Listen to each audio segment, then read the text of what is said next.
안녕하세요. 박종대입니다. 오늘 80 며칠 만에 800명이 코로나가 확진자가 넘어가지고서 갑자기 좀 머쓱해졌어요, 이게. 네, 아무튼 유통 화장품 업종은 이 코로나하고 굉장히 밀접하게 갈 수밖에 없는 상황이기 때문에 만약에 지금인 우리나라가 뭐 유럽처럼 다시 재봉쇄되고 막 이렇게 되는 것처럼 한국 같은 경우에도 2.5단계, 3단계 만약에 내년에 그렇게 된다라고 하게 되면 지금 말씀드린 내용들은 굉장히 의미가 없어지게 됩니다. 그래서 이제 가정을 지금 1단계 상황이 계속 내년까지 이어진다. 그래도 100명 내외에서 통제가 된다. 뭐 이런 가정을 하면서 말씀을 드릴 수밖에 없어요. 예, 그거를 이해해 주시고요. 제목을 절반의 회복이라는 말로 뽑았는데요. 왜 절반의 회복이냐 하게 되면 그 백신이 이제 개발이 된다고 하죠. 백신 개발이 임박했다고 하고 있는데 그래서 소비 심리라든지 전반적인 소비는 괜찮아질 것 같아요. 지금 10월 달 소비 심리 같은 경우는 11년 만에 가장 큰 상승폭을 기록했다고 하잖아요. 그래서 그런 것들은 상당히 긍정적이고 소비도 뭐 지금 백화점 굉장히 좋습니다. 예, 좋아지고 있는데 그런데 실질적인 생활은 이 백신이 상용화되는데 한 1년 정도 최소 소요된다고 하죠. 네, 그렇기 때문에 우리나라 국민들이 이 코로나19에서 해방돼서 살 수 있는 것은 아무리 짧게 잡아도 2022년 정도부터 됩니다. 그러니까는 내년의 일상은 그냥 올해 사는 모습과 크게 다를 것 같지가 않다라는 생각이 들죠. 그래서 절반의 회복이라는 말씀을 드릴 수가 있겠습니다. 2020년에 소비가 생각보다 괜찮았어요. 왜냐하게 되면 두 가지를 꼽을 수가 있는데 첫 번째는 정부의 재정 정책이에요. 정부의 재정 정책이 지금 굉장히 그 큰 규모 20조가 넘는 재정이 지금 뿌려졌잖아요. 네, 그게 굉장히 큰 금액이죠. 우리나라 소비 소매 판매 시장이 360조 정도 시장인데 20조가 뿌려졌으니까 거의 뭐 10% 가까이 그렇게 성장률을 제고시킬 수 있는 그런 금액이었고, 그리고 두 번째는 해외여행 소비의 내수 이전이에요. 우리나라가 만성적인 여행수지 적자 국가거든요. 그래서 1년에 해외여행에 지급하는 그런 지급액이 한 30조 원 정도 됩니다. 그 금액이 좀 내수로 또 뿌려지고 있는 것이 아니냐라고 생각해 볼 수가 있죠. 저희 집이 그걸 다 겪고 있어서 그래요. 저 이번에 가전 다 바꿨어요. TV도 바꾸고요. 제가 또 결혼 생활 15년 정도 되니까 이제 가전이 마음에 안 들더라고요. 다 집에 있는 시간 오래 있다 보니까. 그리고 작년에 제가 유럽을 이제 갔다 왔었는데 한번 큰맘 먹고서 1,000만 원 들었어요. 3인 가족이 1,000만 원. 그러니까는 생각해 보세요. 1,000만 원 가지고서는 올해 이제 1,000만 원의 주머니 돈이 생긴 거예요. 삼짓돈이. 국내 여행을 아무리 럭셔리하게 하더라도 1,000만 원 못 씁니다. 예, 그러니까는 뭐 냉장고 바꾸고, 그다음에 김치냉장고 바꾸고, 세탁기 바꾸고, TV 바꾸고 하는데 그렇게 불안하지가 않아요. 예. 그래서 올해 그 내구재 소비가 지금 뭐 백화점하고 홈쇼핑하고 그리고 롯데 하이마트 통해서 굉장히 크게 늘어나고 있는 상황인 거고요. 이게 저만의 상황이 아닌 것 같단 말이죠. 예, 이런 것들이 상당히 소매 판매를 제고시켰다고 볼 수가 있습니다. 우리나라 그 수치 보시게 되면 지금 4월 이후에 해외여행 지급액이 75% 감소를 하고 있잖아요. 네. 물론 이제 이 해외여행이 축소되는 만큼 우리나라 관광 수입도 축소가 되겠죠, 당연히. 중국 인바운드 같은 뭐 이런. 그런데 이제 생각을 해보시게 되면 중국인들이 백화점에서 돈 쓰지 않거든요. 대형마트에서 돈 쓰지 않습니다. 다 어디다 쓰냐 하게 되면은 면세점. 그러니까 화장품하고 면세점이 같이 안 좋은 거예요, 지금 우리나라가. 그 다음에 동대문하고 명동에서 돈을 많이 써요. 그러니까 로드샵들. 근데 뭐 상장되는 업체는 없잖아요. 그러니까는 상장되는 유통업체들 같은 경우에는 마이너스는 거의 없으면서 면세점하고 화장품만 안 좋아요. 없으면서 플러스만 발생하고 있는 게 2020년에 유통 채널별 성장률이었다라고 생각하시면 됩니다. 그런데 이제 내년을 생각을 해보게 되면 상반기까지는 좀 괜찮을 것 같아요. 왜냐하면 재정정책은 내년도에는 더 이상 쓸 수 없겠죠. 그죠? 근데 이 가전 교체 수요는 그래도 1년은 가요. 그러니까 올해 생각해 보게 되면 1분기는 진짜 실적이 엉망이었어요. 뭐 가전 교체를 생각할 수도 없을 만큼 너무 쇼크가 컸기 때문에. 그래서 롯데하이마트나 뭐 모든 유통업체들이 1분기가 베이스가 상당히 낮고 2분기부터 이제 소비가 조금씩 올라오기 시작했거든요. 그러니까 이런 기저효과를 생각하게 되면 내년도 상반기까지는 뭐 실적이 다들 괜찮을 것 같아요. 그런데 문제는 이제 하반기가 되죠. 그런 가전 내구재 교체 수요도 다 이제 소진이 되고 추가적인 재정 정책이 없고, 그러면은 뭘 가지고서는 소비가 이루어져야 될까요? 그럼 결국에는 가계 구매력이 좋아져야 돼요. 가계 구매력이. 그런데 지금 고용 지표 보시게 되면은 전년 동월 대비해서 30만 명씩 감소하고 있어요. 이게 이제 내년 하반기에 굉장히 큰 부담으로 작용하지 않겠느냐라는 생각이 듭니다. 그러니까 이 수출이나 설비 투자, 이게 고용의 선행 지표거든요. 그러니까 우리나라는 수출 비중이 50%인 경제 구조를 가지고 있기 때문에 모든 경기 회복이 수출에서 와요. 그러니까 수출이 좋아져야 기업의 이익이 좋아지고, 그래야지 설비 투자가 증가를 하게 되고, 그래야지 고용이 창출이 되고 임금이 상승하고, 그래야지 가계 소득이 증가하고 가계 소비가 이루어지거든요. 그렇기 때문에 이런 설비 투자나 수출이 좀 올라오는 것은, 이거는 내년도 하반기 소비를 위한 상당히 좋은 지표다라고 볼 수가 있습니다. 근데 이거 9월 달에 올라온 거거든요. 9월 달에는 뭐가 있어요? 추석 기간차 영향이 있죠.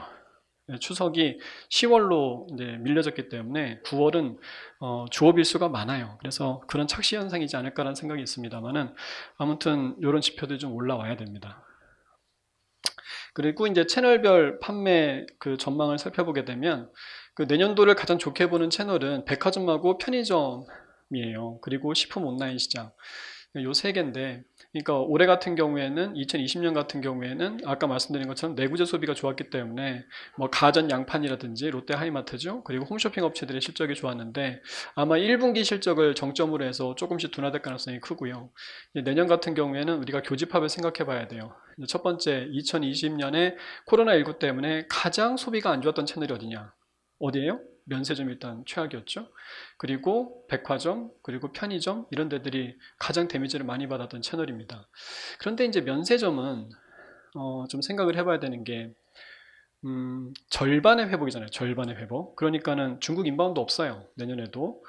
해외여행 떠나지 않습니다. 그렇게 되면 아마 4분기의 실적이 좀 좋아질 텐데, 그 4분기 실적이 그냥 곱하기 4 하면은 내년도 실적이 될 가능성이 큽니다. 그러면 밸류에이션이 여전히 되게 높아요. 주가 측면에서는. 그래서 이슈 모멘텀 가지고, 그러니까 백신이 개발될 거야, 그리고 우리가 다 백신을 맞으면 정상화 될 거야, 이 기대감만 가지고 1년 주가가 오를 수 있을까, 이런 생각을 하게 되면 조금 회의적이죠. 그래서 호텔신라 같은 이런 면세점 업체를 자신 있게 사기는 좀 어려운 상황이다라고 볼 수 있습니다. 최소한 내년까지는. 그러면 코로나19 때문에 데미지가 상당히 컸으면서 동시에 실적 회복의 가시성이나 이미 그런 징후가 나타나고 있는 업종이 어디냐라고 하게 되면 백화점하고 이제 편의점이라고 볼 수가 있죠. 백화점은 이미 뭐 9월 중순 이후에 굉장히 가파르게 회복을 하고 있습니다. 그리고 편의점 같은 경우에는 그렇게 빨리 올라오고 있지는 못해요. 왜냐하게 되면 여전히 뭐 학교 온라인 수업 다 있죠.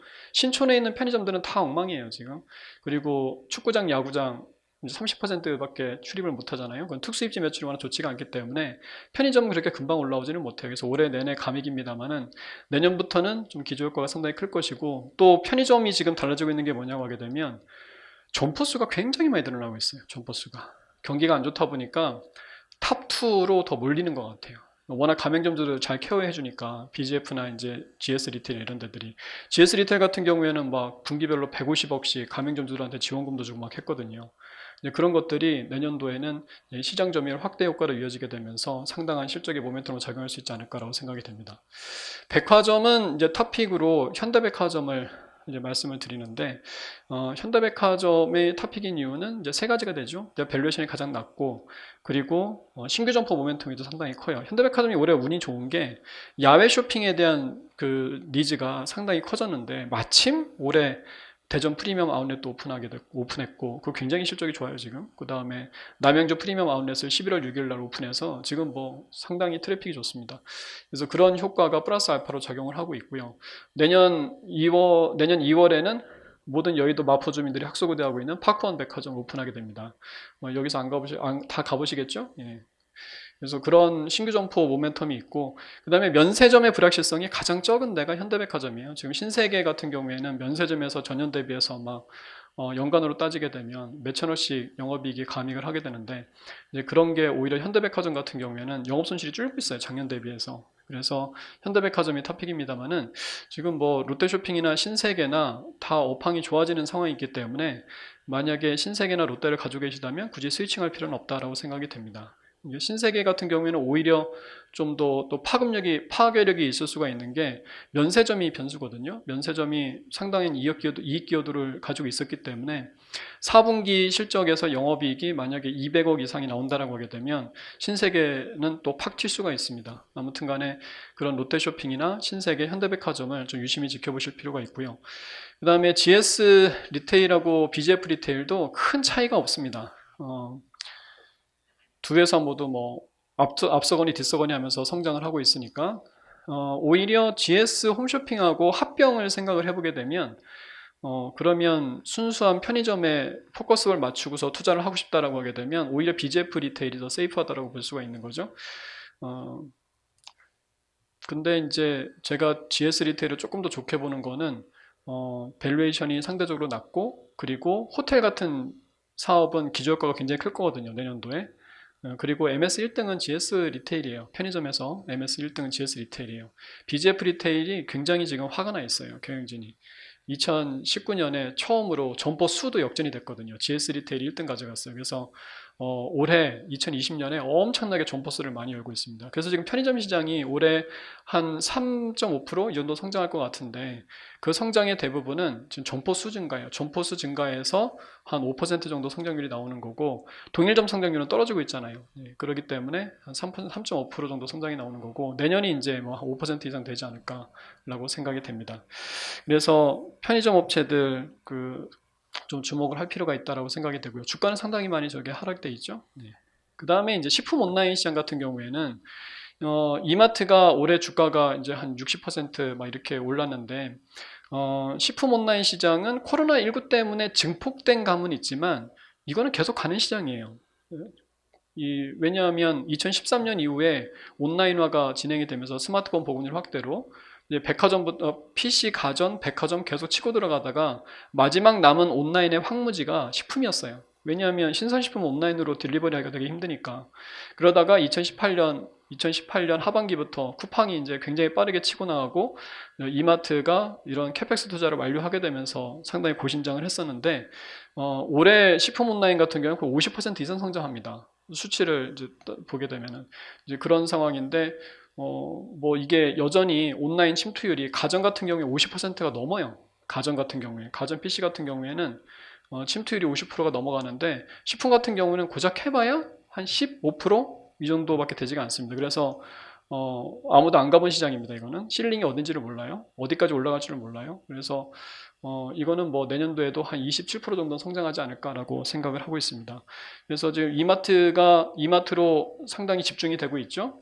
5월 달에 쿠팡에서 이제 확진자 수가 많이 발생을 하게 되면서 트래픽이 조금씩 이마트 쓱닷컴으로 좀 간 것 같고 그리고 7, 8월 달에는 작황이 안 좋았어요. 신선식품 작황이 안 좋아서 이제 마켓컬리나 쿠팡이나 약간 그런 소싱의 문제가 좀 발생을 할 수밖에 없죠.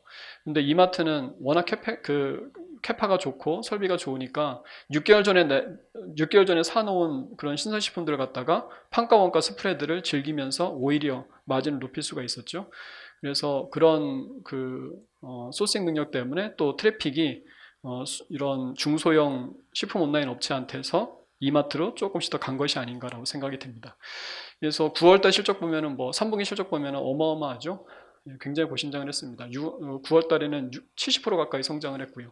이런 것들이 이마트의 주가의 모멘텀으로 작용을 하고 있고 이거는 뭐 내년에도 다르지 않은 모습이다. 기저효과가 오히려 크기 때문에 내년도의 실적 개선폭은 상당히 크지 않을까라고 생각이 됩니다.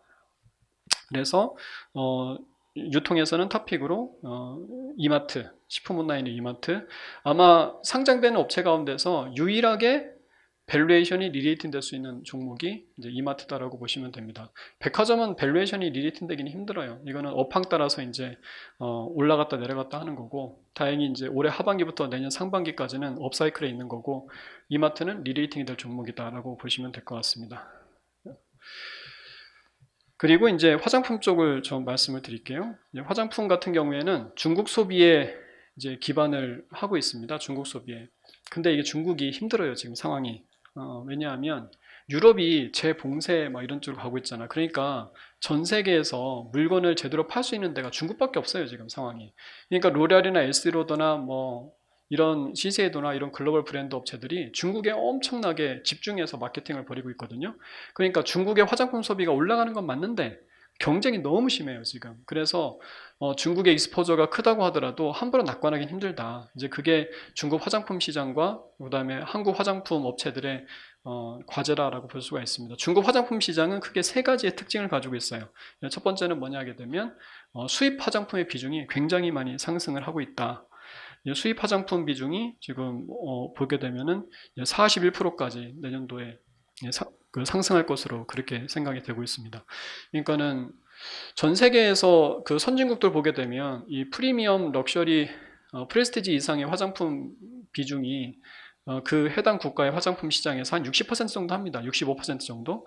근데 중국은 아직 40%밖에 안 돼요. 그렇기 때문에 럭셔리 화장품의 비중은 계속 올라갈 것으로 생각이 되거든요. 그러니까 이제 그 중국에서 로레알이나 에스티로도 성장률을 보게 되면은 막 지금 30% 성장하고 있어요. 30%. 후도 지금 3분기 실적에 30% 성장했죠. 대단한 겁니다. 근데 후가 그렇게 또 대단한 건 아니다. 왜냐하면 다 그 정도 하고 있어요, 지금. 로레알이나 뭐 에스티로더나 다 중국에서는 30% 성장하고 있어요. 그러니까는 아모레퍼시픽의 설화수가 20% 성장한 게 위로는 될지언정 그렇게 뭐 주가의 모멘텀 형성할 수 있는 이제 그런 숫자는 아니다라고 볼 수가 있는 거죠. 그 다음에 두 번째 특징이 로컬 화장품의 약진이에요.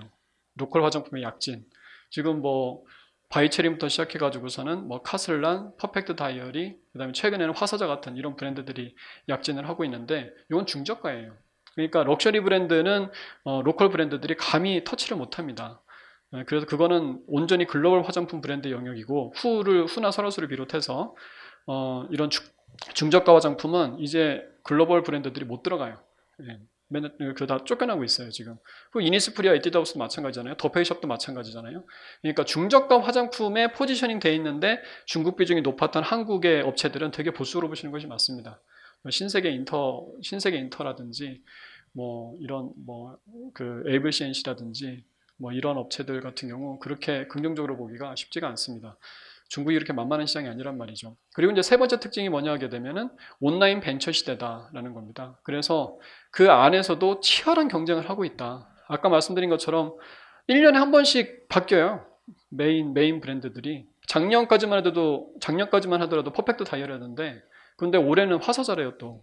그래서 중국도 굉장히 치열한 경쟁 속에서 지금 혼돈을 겪고 있기 때문에 그런 로컬 브랜드 업체들의 약진의 수혜를 볼 수 있는 업체가 어디예요? ODM 업체란 말이죠. 한국콜마나 코즈맥스 같은 ODM 업체들인데 이 업체들의 실적도 케이스 바이 케이스 다 다르다. 그러니까 한국콜마 같은 경우에는 중국 화장품 시장이 성장을 하고 있는데도 거기에 제대로 편승하지 못해서 2분기 대비 3분기 매출이 오히려 떨어졌고요. 코스메스 같은 경우에도 그런 중국 화장품 트렌드의 혼돈 때문에 지금 광저우 성장률이 지금 9%까지 둔화가 돼가지고서 이번에 원인 쇼크 맞고 해서 주가 많이 하락하고 그랬죠. 그래서 함부로 지금 중국 시장의 플레이어들을 낙관하기가 힘들다라고 이제 볼 수가 있습니다. 탑픽은 LG생활건강일 수밖에 없어요. 이번 광군제 실적 보시게 되면 뭐 작년도 되게 실적이 좋았었는데 올해 170% 성장을 해서 2,600억까지 매출 기록을 했거든요. 그리고 이제 더 놀라운 실적은 화웨이하고 애플에 이어서 이 청기단 화연 세트가 3위를 기록했어요. 청기단 화연 세트라고 아시는 분 계세요? 여성분들 가운데? 아마 없을 거예요. 후는 한국에 별로 이렇게 인기가 없으니까. 그런데 그게 지금 애플 다음으로 많이 팔렸대요. 중국에서. 그 광군제 때 얼마나 어마어마한 브랜드가 됐어요, 그죠? 그래서 이런 것들은 LG생활건강이 이제 글로벌 탑 브랜드의 서열에 들어갔구나라는 것을 확인시켜주는 거였고, 굉장히 놀라운 사실은 전 세계 럭셔리 브랜드 가운데서 탑 2가 후예요. 매출 규모로 따졌을 때 랑콤이 1등이에요. 4조 정도 되고 LG생활건강의 후가 2.5조, 2.7조 정도 됩니다. 그 다음이 이제 에스티로도 2조 좀 넘고, 그 다음에 시세이도 막 이런 애들이. 그러니까는 후에 대해서는 좀 국가적으로 자부심을 가져도 되지 않을까라고 생각합니다. 솔직히 소비재 브랜드 가운데서 글로벌 탑에 있는 브랜드가 뭐가 있어요, 그죠? 없잖아요. 프로스펙스가 나이키가 됐어야 되는데 못 됐잖아요, 그죠? 그러니까는 그런 글로벌 탑 브랜드가 됐다는 데 의미가 있는 거고, 그래서 LG생활건강을 탑픽으로 말씀드릴 수밖에 없네요. 주가의 상승 여력은 뭐 이때까지 계속 상승을 해왔기 때문에 별로 없습니다만은 EPS만큼만 이제 상승을 하는 거거든요. 그러니까 내년도에 한 20% 정도 보고 있는데, 그렇다고 하더라도 LG생활건강을 계속 조정시마다 사는 것이 바람직하다라고 볼 수가 있습니다. 이제 재밌는 사실은 LG생활건강이 지금 60 몇 개 분기 연속 증이거든요. 글로벌 화장품 브랜드 업체 가운데서 유일해요. 지난 1분기, 2분기, 3분기 계속 증익한 업체는, 전년 동기 대비해서 증익한 업체는 LG생활건강이 유일합니다. 에스테도 로레알, 시세도 다 감익했어요. 왜냐? 걔네들은 지역이 안 좋잖아요. 미주, 유럽, 일본이 다 안 좋은 상황이었기 때문에 다 감익했습니다만은 LG생활건강은 계속 증익해서, 이거 어마어마한 실적이에요, 사실은. 그런데 이거 생활용품하고 음료 부분이 또 굉장히 훌륭한 버팀목이 됐던 거거든요. 네, 이런 거를 좀 유심히 지켜볼 필요가 있고요.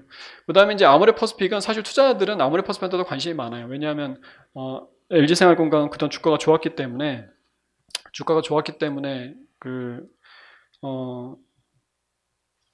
업사이드가 별로 없으니까, 이제 아모레퍼스픽은 주가가 상당히 안 좋았기 때문에 좀 업사이드가 많이 있지 않을까라고 기대를 하고 있습니다. 그런데